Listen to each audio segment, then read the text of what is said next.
8:45 na. At hayaan nyo pong i-share ko muna sa inyo ang aking screen. Share. Ay, dali lang ho. Saan ako napunta?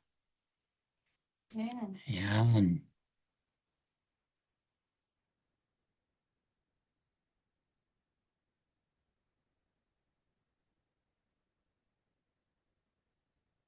Okay, bago po tayo magsimula sa ating panibagong lesson for tonight, hayaan nyo munang pangunahan ko po kayo sa isang panalangin. Aming Amang Diyos, sa pangalan ng iyong anak na si Yeshua, kami po ay lumalapit sa iyo sa mga oras na ito at hinihiling po namin pagkalooban mo kami ng kaliwanagan, gabayan mo kami sa aming pag-aaral at nawa po ay tunay na papakinabangan namin ang aming matututunan. Kaya tulungan mo ang iyong lingkod na tagapagkaliwanag, tagapaghatid, at ganoon din po ang aking mga kapatid na tagapakinig sa gabing ito. Salamat po sa bawat isa na dumalo sa aming Zoom meeting tonight. At nawa o Diyos, ikaw ang maparangalan at ikaw po ang mapapurihan sa amin pong pag-aaral ng iyong banal na salita. Salamat po Ama sa pangalan ni Yeshua. Amen. So muli po, magandang gabi sa inyong lahat. Ngayon ay itutuloy natin ang ating pag-aaral sa seryeng The Truth About Paul's Letters. At ang pag-uusapan po natin ngayon ay ito. Bakit nga ba mahirap intindihin si Pablo? Napakahalaga pong pag-usapan natin dito dahil karamihan sa mga modernong katuruan tungkol sa kautusan ng Diyos ay nakabase sa interpretasyon ng mga sulat ni Pablo. So ang purpose po ng ating pag-aaral na ito ay to explain why Paul's writings are often misunderstood regarding the law of God. Pangalawa po, the goal is to reconcile Paul's writings with the whole counsel of Scripture. And lastly, emphasis is placed on testing all teachings against the Word of God. Maraming mananampalataya ngayon ang naturuan na si Pablo raw ay nagturo laban sa kautusan ng Diyos. Na inalis na raw ang kautusan o pinalitan na raw ito. Pero kapag pinag-aralan natin ng mabuti ang buhay at mga sulat ni Pablo, makikita rin natin na sinunod po ni Pablo ang kautusan ng Diyos. Itinuro niya ito, hindi lang sinunod, itinuro niya pa ito. At ito ay ipinamuhay ni Pablo. Kaya ang tanong po, paano natin ito pagkakasunduin? Paano ba talaga natin maiintindihan ng tama si Pablo? Ngayon po ay titingnan natin ang 6 na pangunahing dahilan kung bakit maraming tao ang hindi naiintindihan ng tama si Pablo. At bago tayo magsimula, gusto kong malinaw ito. Hindi po tayo nandito para ipagtanggol ang tradisyon. Hindi tayo nandito para ipagtanggol ang denomination.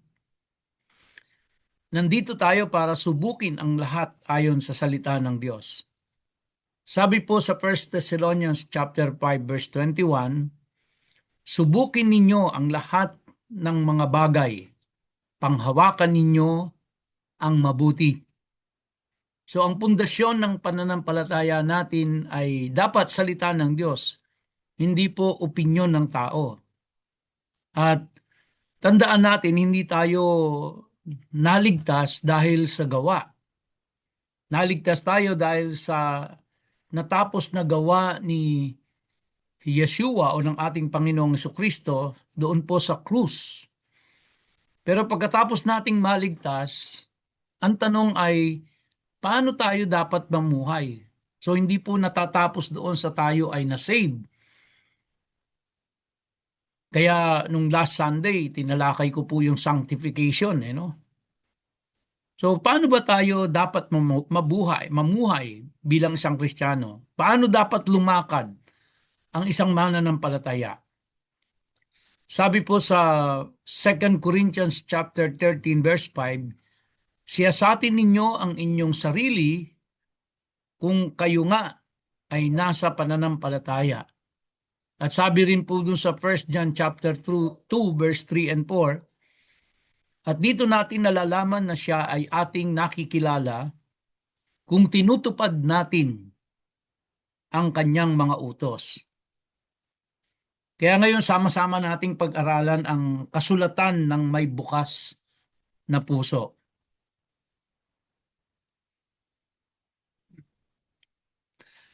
May babala po si Peter, no, tungkol kay Paul. Isa sa pinakamalaking pagkakamali ng maraming mananampalataya ay iniisip nilang madaling maintindihan si Pablo. Pero kabaligtaran ang sinabi ni Pedro. Sabi po doon sa 2 Peter chapter 3 verse 15 to 17. Sinabi ni Pedro na may mga bagay sa sulat ni Pablo na mahirap unawain. So mismo si Peter po ay nagsabi na si Pablo ay mahirap unawain. At sabi rin po ni Peter, binabaluktot ng mga mangmang at hindi matatag sa pananampalataya ang mga ang mga tinuro ni Pablo. At ang resulta, nauuwi sila sa pagkawasak at pagkaligaw. So napakabigat pong babala niyan. Ibig sabihin, posible palang gamitin ang mga sulat ni Pablo para turuan ang mga tao ng maling doktrina. Kaya kailangan nating maging maingat. Ayon po kay Peter, may mga taong binabaluktot ang sulat ni Pablo. At ang bunga nito ay error of the lawless o pagkaligaw sa pagsuway sa kautusan ng Diyos. Kaya po kung gusto natin maintindihan ng tama si Pablo, kailangan nating maging mapagpakumbaba at masinsin sa pag-aaral. So sabi ko po kanina, titingnan natin yung 6 na dahilan o 6 na problema kung bakit mahirap intindihin si Pablo. Unang-una po, hindi alam ang unahang bahagi ng aklat. Pag sinabi nating front of the book, ang tinutukoy po natin ay Old Testament. Pag sinabi nating back of the book, yun po ay ang New Testament. So, problem number 1, hindi alam ang Old Testament. So, ang unang dahilan kung bakit mahirap intindihin si Pablo ay ito po. Maraming taong gustong intindihin ang bagong tipan nang hindi mo na naiintindihan ang lumang tipan. Kaya lagi ko pong sinasabi yan mahirap intindihin ang New Testament ng tama without understanding the Old Testament. At sabi po ni Peter, binabaluktot daw ng iba ang sulat ni Paul. Kaya gaya rin ng ibang kasulatan. So nung panahon ni Peter, alam po natin na wala pang compiled New Testament. Kaya ang tinutukoy niyang kasulatan no, ay ang tinatawag nating Old Testament or Tanakh. Ibig sabihin, kapag hindi mo alam ang pundasyon ng lumang tipan, malaki ang possibility na mamali ka sa pag-intindi kay Pablo. Ulitin ko po yun. Kapag hindi mo alam ang pundasyon ng lumang tipan, malaki ang posibilidad na mamali ka sa pag-intindi sa mga letters ni Paul. Dahil isipin natin ito, kung sinabi na ng Diyos noon pa man na ang kautusan niya ay mabuti, banal, katotohanan, kalayaan, at magpakailanman. So paano pong biglang magiging masama ito sa panahon ni Pablo? Sabi nga po sa Psalm 19 verse 7, ang kautusan ng Panginoon ay sakdal. So ibig sabihin po, perfect ang kautusan ng Diyos. Pagkatapos po, sabi naman sa Psalm 119 verses 44 to 45, at lalakad ako sa kalayaan sapagkat hinahanap ko ang iyong mga tuntunin. So napansin niyo po yun? Ang tawag ng Biblia sa kautusan ng Diyos ay kalayaan or freedom. Hindi pagkaalipin. Tapos sabi po sa Psalm 119 verse 142, ang iyong kautusan ay katotohanan. At sa Psalm 119 verse 160, lahat mong matuwid na hatol ay walang hanggan. Kaya po kung ang kautusan ng Diyos ay perpekto, katotohanan, kalayaan, at walang hanggan, paanong biglang sasabihin na ito ay tinanggal na? Hindi pwedeng magkasalungat ang Biblia, no? Kaya alin lang ang posible? Nagbago ang Diyos o mali ang pagkaintindi natin kay Pablo? At dahil hindi nagbago ang Diyos, ibig pong sabihin, ang interpretasyon ang may problema, no? So the law is perfect. The law is freedom or liberty. The law is truth. The law is forever. Kaya these passages cannot mean the law itself was abolished, because the Old Testament describes God's law as perfect, eternal, and truth. Problem number two. Problem number two. So, huwag nating kalimutan, no? Ang unang problema kaya nahihirapan ang maraming tao na intindihin si Pablo ay dahil, ano po, ang sabi natin doon sa unang-una, hindi alam ang unang bahagi ng aklat. Kaya,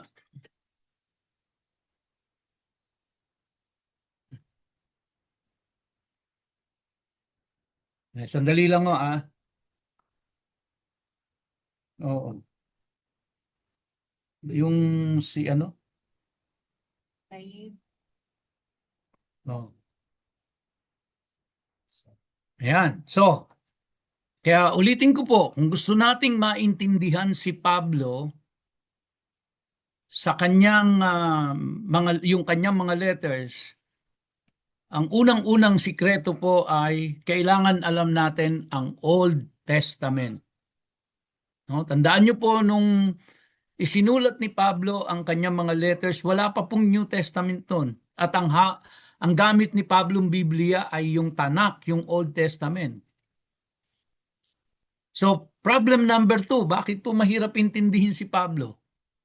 Hindi tinitingnan ang context. Pangkaraniwan po ito. No? Ignoring the context of the scriptures. So, ang pangalawang dahilan kung bakit mahirap intindihin si Pablo ay dahil maraming tao ang kumukuha lang ng isang verse ng hiwalay sa context.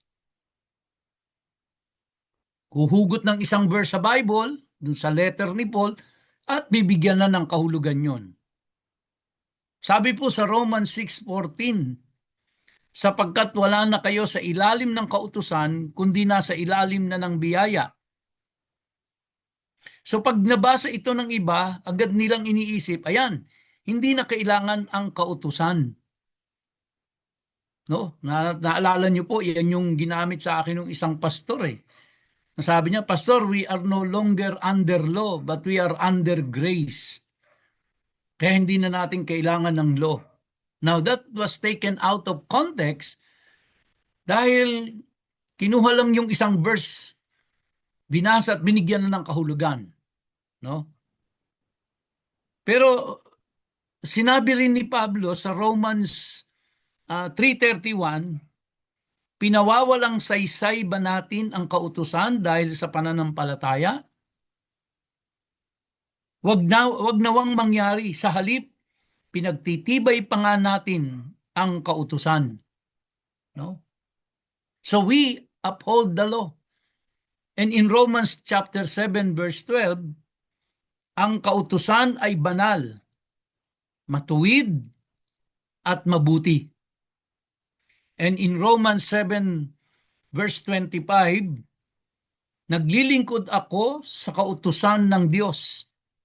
At pagkatapos sinabi pa ni Pablo in 1 Corinthians chapter 11 verse 1, tularan ninyo ako gaya ng pagtulad ko kay Kristo. Kaya po paano magiging laban sa kautusan si Pablo kung sinusunod niya ito? Ina-uphold niya nga ito eh. Paano magiging laban sa kautusan si Paul kung banal ito para sa kanya? At hindi lamang po yun, para sa kanya mabuti ito. At gusto niyang tularan siya ng mga mananampalataya. Kaya malinaw po, may context tayong hindi naiintindihan. Kaya mahalagang alala po ito sa ating na mga magtuturo, lalong-lalo na kung ang itinuturo natin ay mga galing sa letters ni Paul. Well, of course, hindi lang sa letters ni Paul, but pag nagtuturo ho tayo ng Bible, wag ho nating kalilimutan na hindi pwedeng yung isang verse ay huhugutin natin doon sa Bible at tapos yung isang verse na yun bibigyan na nating kagad ng kahulugan nang hindi natin inaalam ang context. Now, tandaan nyo, wala pong ibang Bible si Paul noon kundi ang Old Testament. Kaya ang context ng sinasabi ni Paul sa kanyang mga letters ay nandoon po sa Old Testament. Kaya kung hindi natin naiintindihan ang Old Testament, hindi natin alam ang Old Testament, talaga pong mamamaliho tayo ng pag-intindi sa mga letters ni Paul. At kung mali ang ating pag-intindi sa letters ni Paul, then mamamali rin ho tayo ng turo. At mamamali po yung tinuturuan natin at mamamali sila ng pagsunod.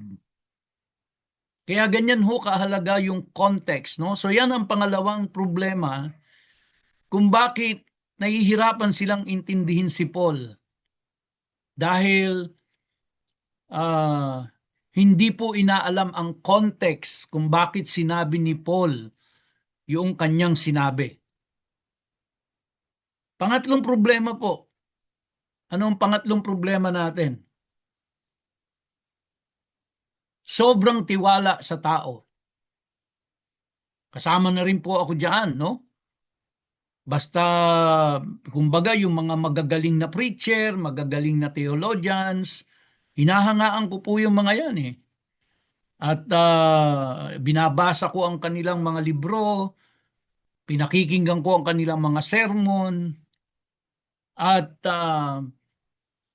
pinaniniwalaan ko na kagad dahil mas marami silang narating sa buhay, mas nag-aral sila kaysa sa akin, at marami silang mga followers. Kaya yung pong sobra ang tiwala natin sa tao. So isa pa po itong problema, no? Yung sobrang pagtitiwala sa tao kaysa sa kasulatan. Maraming mananampalataya ang tinatanggap agad ang sinabi ng mga theologian, ng pastor, o commentary ng hindi sinusuri sa Biblia. Pero sabi po sa Acts chapter 5 verse 29, mas dapat naming sundin ang Diyos kaysa sa tao. Maraming theological system ngayon ang naghahati-hati sa kautusan. Meron po silang tinatawag na moral law, meron silang tinatawag na ceremonial law, meron tinatawag na civil law, no? Moral law, ceremonial law, civil law. Pero wala naman pong ganyang eksaktong kategorya sa Bible. At marami rin nagsasabing ang kautusan daw po ay bondage. Pero sabi ng Biblia, ito ay kalayaan. So papaanong naging bondage ang kautusan kung mismo ang Bible ang sinasabi ang kautusan ay kalayaan? So kaya sino ang paniniwalaan natin? Yung tradisyon ba o salita ng Diyos? So many commentaries contradict themselves, no?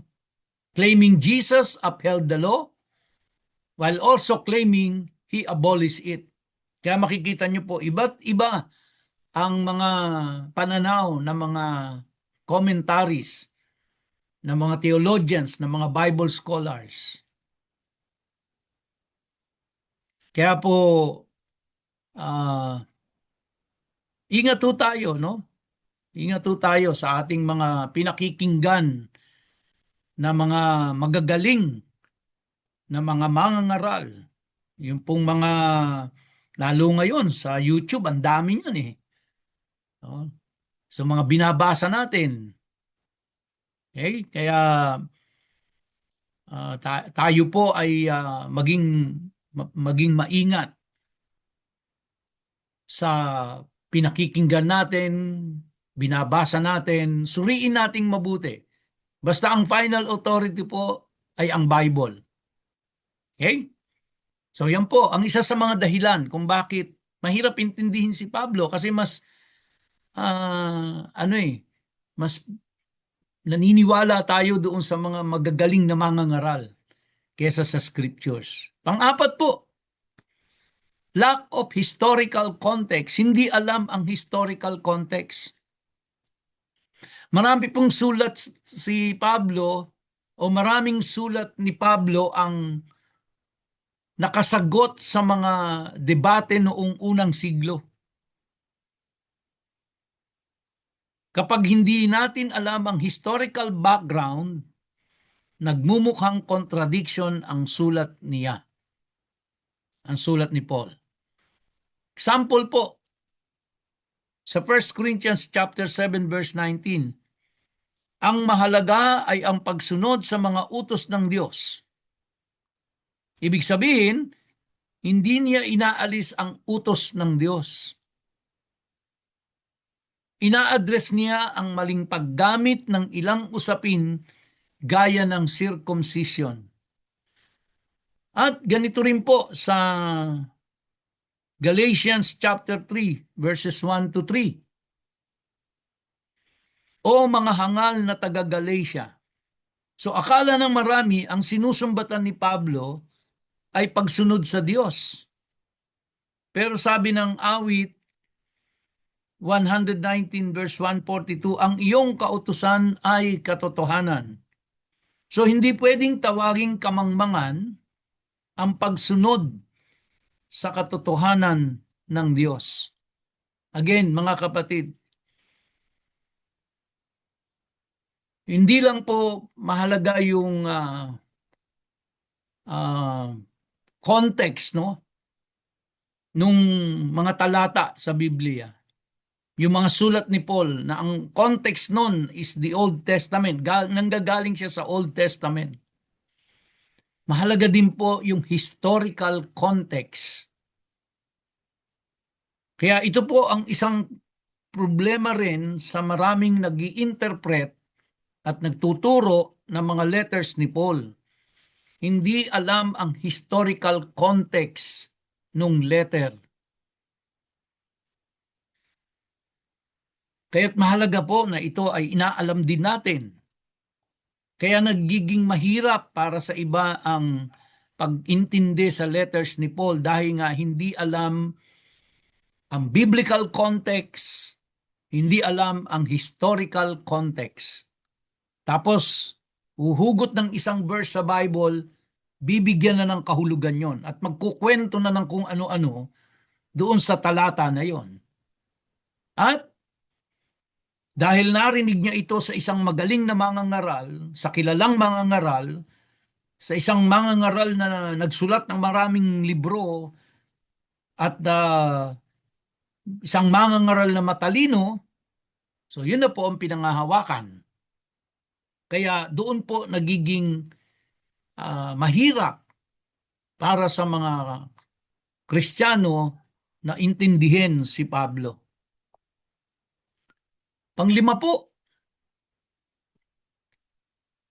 ano tong doctrinal programming na ito? Marami po sa atin ang lumaki na may mga nakatanim ng paniniwala. Ako po ay na born again in 1981 at ang unang naging pastor ko ay isang evangelical American pastor at marami po ang pinaniwalaan ko sa kanya. Tapos ako ay napunta sa Word for the Word at nag-aral ako sa Asian School Christian Ministries or ASCM at doon marami akong napakinggan na mga doctrine ng Church of God. At dahil mga bago sa akin ito, kaya na-program ako na walang ibang tamang doctrine kundi ang doctrine ng Church of God para sa akin nung mga time na yon. So marami ho sa atin na ganyan. Galing tayo sa iba't ibang denomination, iba't ibang church, at nagkita-kita tayo, pinagsama-sama tayo ngayon dito. So lahat po tayo ay merong ganyan po, no? Na program sa atin kung ano kung saan tayo nanggaling. At meron pa nga po na naniniwala na ang kautusan ay isang sumpa. May naniniwala po na tinanggal na ni Jesus ang kautusan. At meron din pong naniniwala na ang kautusan ay bondage, pahirap sa tao. Kaya inalis na ito ng Diyos. Yan po ay mga doctrinal programming. Pero sabi po sa 1 John chapter 3 verse 4, ang kasalanan ay pagsuway sa kautusan. Ang kautusan ang nagbibigay definisyon sa kasalanan. Kaya ho natin nalaman na ang ginagawa natin ay kasalanan dahil nakita natin na ito ay pinagbabawal sa kautusan. At nakita natin na yung kautusan ay ating sinusuway kaya nalaman natin na yun ay kasalanan. At sabi rin po sa 1 John chapter 5 verse 2 and 3, ito ang pag-ibig sa Diyos, ang sundin ang kanyang mga utos. So napansin ba niyo yun? Ang pagsunod ay konektado sa pag-ibig. Okay? Sabi po sa Matthew 22 verses 37 to 40, ibigin mo ang Panginoon mong Diyos at ibigin mo ang iyong kapwa. At sinabi niya, nakasalalay dito ang buong kautusan. So ibig sabihin, ang buong kautusan ay nakaugat sa pag-ibig. So, kaya po mga kapatid, bagamat may nag-i-struggle tayo dahil doon sa ating pinanggalingang church, doon sa ating kinamulatan, no, na program sa atin na ah, ang doktrina ng simbahan. One time po, ako ay pinagtatawanan nung isang yung asawa ng kaibigan ko eh. Kasi siya hindi naniniwala sa nung time po na yon, ano? Kasi yun ang doctrine ng Church of God eh, na speaking in tongues eh. Kailangan nag-speaking in tongues ka sa Church of God. Yan ang isa sa mga requirements. No, kailangan speaking in tongues ka. Nalaman nung asawa nung kaibigan ko, pinagtatawanan ako kasi siya po ay isa namang Baptist na naniniwala ah, hindi tawag dito, hindi sa panahon natin wala na yung speaking in tongues. Kaya pinagtatawanan ako kasi naniniwala ako sa speaking in tongues. So, yan po yung mga doctrinal programming. Kayo alam nyo kung ano yung mga na i-program sa inyo sa mga pinanggalingan ninyong churches. At ngayon, unti-unti nyong nare-realize nung inaaral na natin ang Old Testament, unti-unti nyong nare-realize, ay, hindi pala tama yung ganon. Mali pala yon, di ba? So, kaya talagang mabuti na lang at mabuti ang Diyos dahil nauunawaan niya tayo. Alam niya na nagsusumikap tayong unawain ang salita niya. Kaya hindi naman ho tayo kinondemn ng Diyos nung uh, nagkamali tayo sa pag-intindi. So kaya po isa ito sa nagpapahirap sa mga tao na maunawaan ang mga letters ni Paul kasi nga meron ng na-program sa kanila na doctrine eh. At yun po ay doctrine ng church. Hindi po ng Biblia, doctrine ng church. Okay? Ang ano po, no? Marami ring hindi nakakaintindi po sa Galatians chapter 3. Ay, balikan ko lang. Yan. Verse 13. Sabi po doon, tinubos tayo ni Kristo mula sa sumpa ng kautusan. So akala po ng iba, ang kautusan mismo ang sumpa. Pero hindi iyon ang sinasabi ng Biblia. Sabi po sa Deuteronomy chapter 11, verse 26 to 28, pagpapala kapag sumunod, sumpa kapag hindi sumunod. So hindi ang kautusan ang sumpa. Ang sumpa ay bunga ng pagsuway. No? So the curse is not the law itself. The curse comes from disobedience to God's commandments. Kasi akala po ng iba na ang kautusan mismo ang sumpa. Pero hindi iyon ang sinasabi po ng Biblia. Okay? So, problem number 6, pang-anim na po tayo. Problem number 6, hindi naiintindihan ang iba't ibang law na ginagamit ni Pablo. Ang Greek word po ng law is nomos. Na ang Hebrew equivalent naman po niyan ay Torah. And Torah means instruction or teaching. So isa pa po itong dahilan kung bakit mahirap intindihin si Pablo ay dahil iba-iba ang gamit niya sa salitang law. Tayo po, pag binasa natin ang letters ni Paul at nadaanan natin yung salitang law, iisa lang ang ibig sabihin sa atin eh. Pero kay Pablo po, iba-iba ang pagkagamit niya ng law. So kaya ang Torah ay ibig sabihin instruction o taggubilin. Pero si Pablo po, may binanggit si Pablo na iba't ibang law. Meron po siyang law of God, meron po siyang law of sin, meron po siyang law of sin and death, Meron po siyang law of the spirit of life. Meron po siyang law of faith. Andiyan po yung mga sa screen ninyo, ang mga scripture references niyan. Meron siyang law of righteousness. Meron din siyang law of Christ. So kaya tayo po pag binasa natin yung Biblia at nakita natin yung law, yung salitang law, dahil hindi natin alam yung context, biblical context, hindi natin alam yung historical context, ang intindi po natin dun sa law ay na binanggit ni Paul ay iisa lang.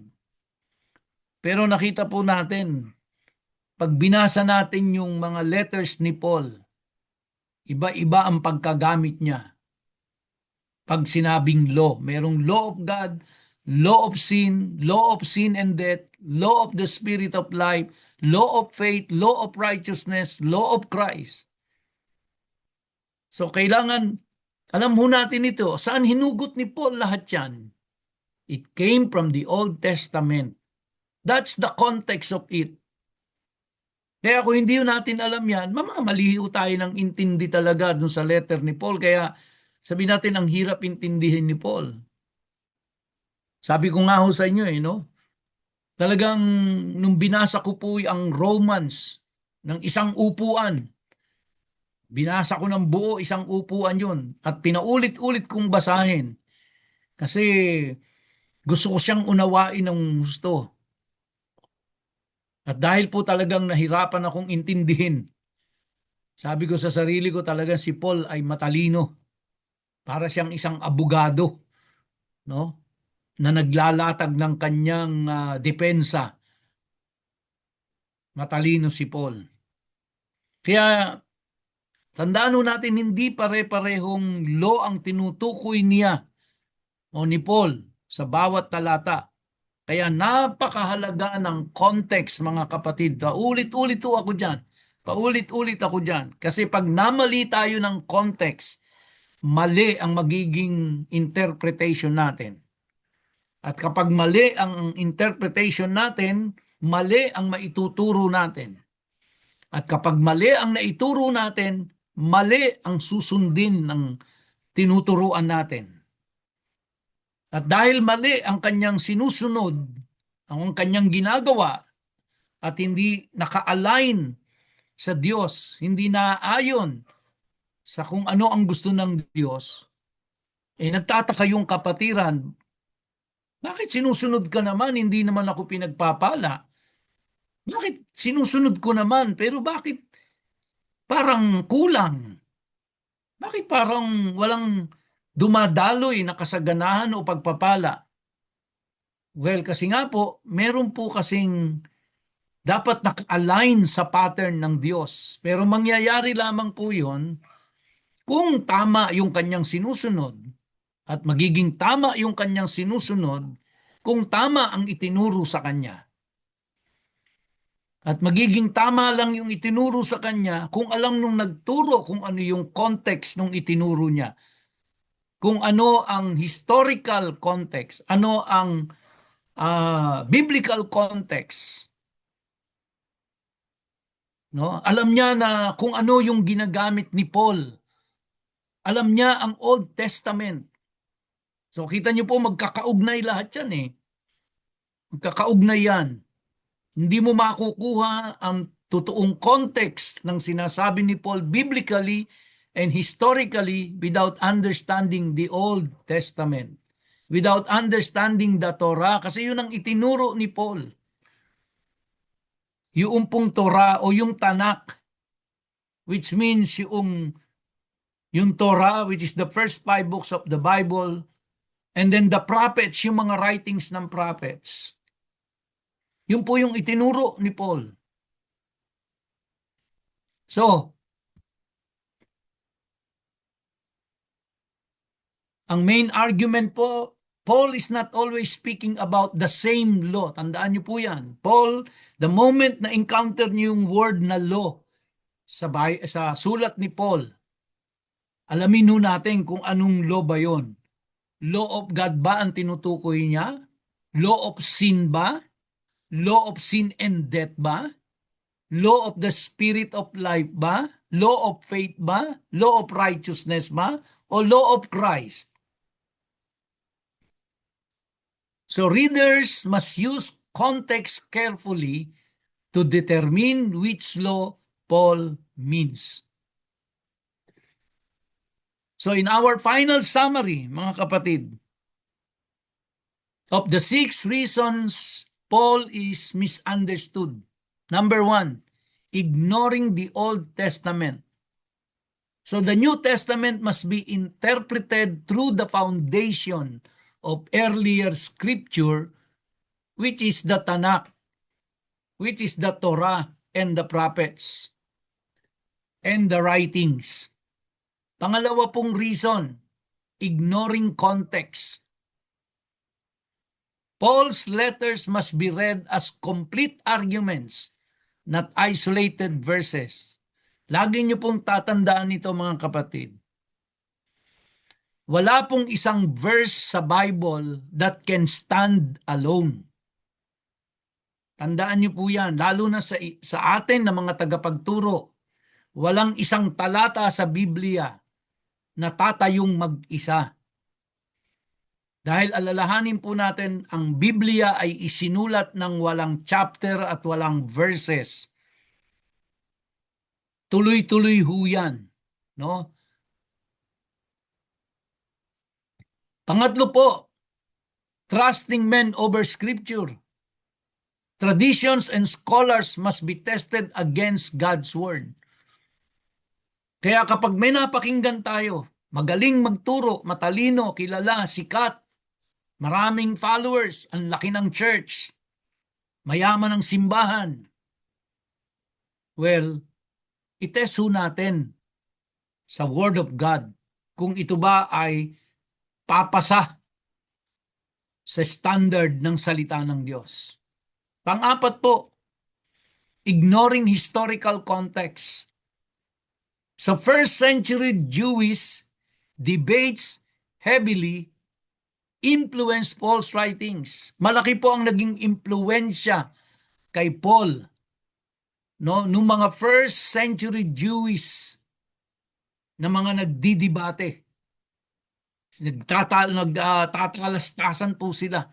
Nagtatalo-talo sila. Malaki po ang naging impluensya nun kay Paul nang isulat niya ang kanyang mga letters. So kaya hindi po natin pwedeng i-ignore ang historical context. Number 5, doctrinal conditioning. Many approach Paul with inherited theological assumptions. May mga assumptions na ho tayo. And then number 6, misunderstanding the word law. Tandaan ho natin, Paul uses law in multiple ways and contexts. So Paul did not teach against the law of God. Never.